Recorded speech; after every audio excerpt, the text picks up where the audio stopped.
Tollywood pan India success కు బాలీవుడ్ భరించలేకపోతుంది.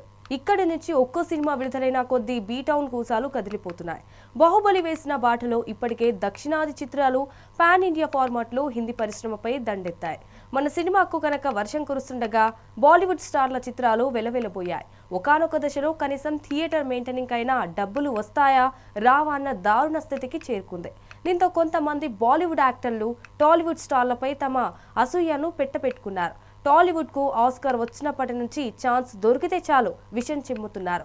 కల్కి cinema success అయిన వేళ మరోసారి తమ వక్రబుద్ధిని బయట పెట్టుకోవడం హాట్ టాపిక్ గా మారింది. టాలీవుడ్ ప్రెజెంట్ గ్లోబల్ రేంజ్ లో సత్తా చాటుతోంది. పాన్ ఇండియాను షేక్ చేసిన టాలీవుడ్ ఇప్పుడు హాలీవుడ్ టార్గెట్ గా సినిమాలు చేస్తోంది. అందుకు నిదర్శనం రీసెంట్ గా వచ్చిన కల్కి మూవీని.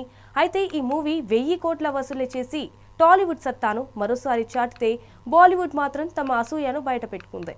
ఈ మూవీలో ప్రభాస్ గురించి చేసిన కామెంట్స్ సోషల్ మీడియాలో వైరల్ గా మారాయి.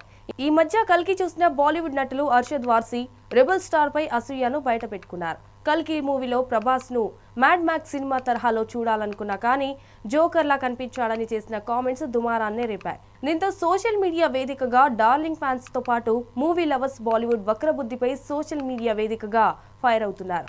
కుళ్ళు అహంకారం లక్షణాలను బాలీవుడ్ ఇంకా వదిలించుకోలేదని, అందుకే బాలీవుడ్ వెనుకబడిపోయిందని కొందరు నెటిజన్లు ఫైర్ అవుతున్నారు. టాలీవుడ్ హీరోలను బాలీవుడ్ యాక్టర్లు విమర్శించడం కొత్తేమీ కాదు. ఇండియన్ బాక్స్ ఆఫీస్ షేక్ చేసిన బాహుబలి 2 సైతం విమర్శల పాలైంది.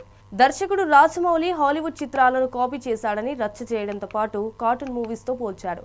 యానిమల్ రిలీజ్ తర్వాత డైరెక్టర్ సందీప్ వంగ గురించి బాలీవుడ్ మీడియా కొంతమంది నటులు పనిగట్టుకుని దుష్ప్రచారం చేశారు. ఆడవాళ్లని చులకని చేశాడు అని, వైలెన్స్ తో ఆడియన్స్ ని ఆగం చేస్తున్నాడు అంటూ కడుపు మంటను వెళ్లగక్కడంతో పాటు నెగటివ్ టాక్స్ వచ్చాయి.